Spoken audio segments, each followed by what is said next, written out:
What's up, guys? I'm Somm, back again with another tasting room unboxing video. This time around I was really looking forward to expanding my palate, so I ordered a bunch of new wines that I'm not super familiar with. So, like Brad Pitt says, I just gotta know, what's in the box? So I'm sure you guys are starting to get the format a little bit this time around. I'm getting 6 more bottles, 4 reds and 2 whites.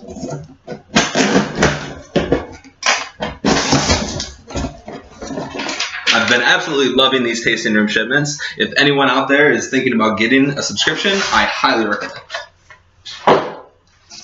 So, first wine, we have the La Flaneur 2014 La Flaneur Graves.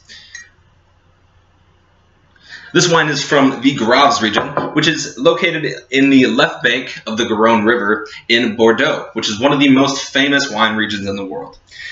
Like the rest of Bordeaux, the gravelly soils of Graves produce great Cabernet and Sauvignon and Merlot blends. But the Graves is also home to the famous dessert wine Sauternes. So there's a wide range of wines that are produced there. Really looking. Although I have tried a couple different Bordeaux's in the past, some of them get really, really expensive. So I haven't tried some of the nicer ones.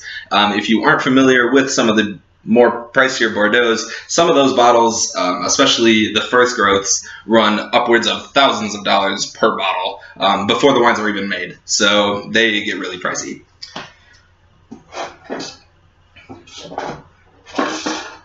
Next, trying to go in a particular order. Oh, this is not actually what is supposed to be in here. Interesting. Okay, so this was actually supposed to be a Tempranillo, but instead it is the Stem Winder. Okay, it's a Malbec. Doesn't say anything else other than that. So definitely gonna have to do some research on this. Definitely check back for the tasting video, and I'll let you know a little bit more about that. So this was originally supposed to be the 2016 Ebro Spanish Tempranillo. So yeah, that's not that. Moving on. Next we have the 2017 Garua Chilean Carmenere. This wine is from the Mal Valley region, and the Mal Valley is one of the largest producing regions in Chile. They produce lots of different varieties there, and the clay and sand soils are really good for producing almost anything. But most popular is Cabernet Sauvignon, Merlot, and Carmenere. Carmenere, like a lot of other varietals, was actually brought to Chile in an attempt to protect it from the phylloxera epidemic that broke out in the 19th century in Europe.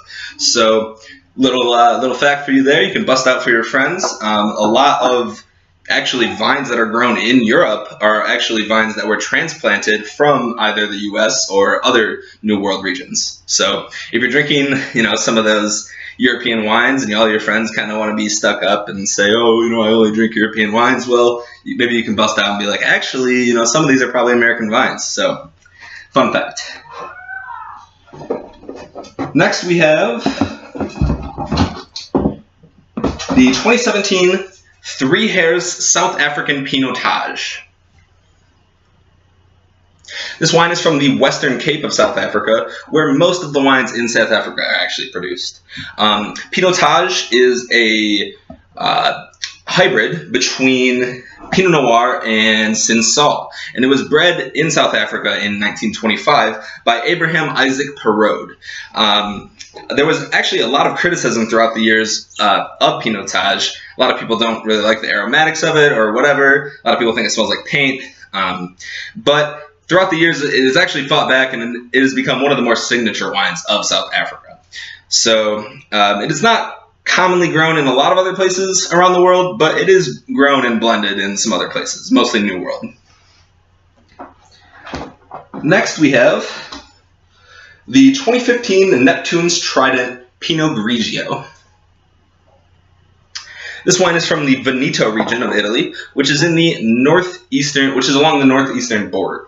The Veneto region is part of the Tre Veneti, which is a collection of regions that are some of the most productive regions within Italy. The Tre Veneti mostly produces red wines, but the Veneto produces most of the white wines that come from the Tre Veneti. And it is also home to some of the more famous Soave and Proseccos. Unfortunately, Pinot Grigio, throughout the years, especially in the US, might have some bias because of the associations that it gets with some of the lesser quality Pinot Grigios, like this, for example. However, Pinot Grigio is just another mutation of Pinot Noir, and when grown carefully and grown with respect, it actually produces some really good wines. In most places, or a lot of different places, it's called Pinot Gris. In Italy, it's called Pinot Grigio. It's the same thing. However, it is not the same thing as Pinot Blanc. In fact, if you were to see Pinot Grigio in a vineyard, you might mistake it for a much darker red wine grape. They're more of a gray color. It's interesting to look at them. Next, and last but certainly not least, we have the 2017 D'Argentec Chenin Blanc. Chenin Blanc is probably one of the grapes that I've had the most out of all of these, but it has mostly been from where it originates in the Loire Valley, and it has mostly come from Vouvray. So I'm definitely looking forward to expanding my palate and trying one of the most commonly grown, actually the most commonly grown grape within South Africa.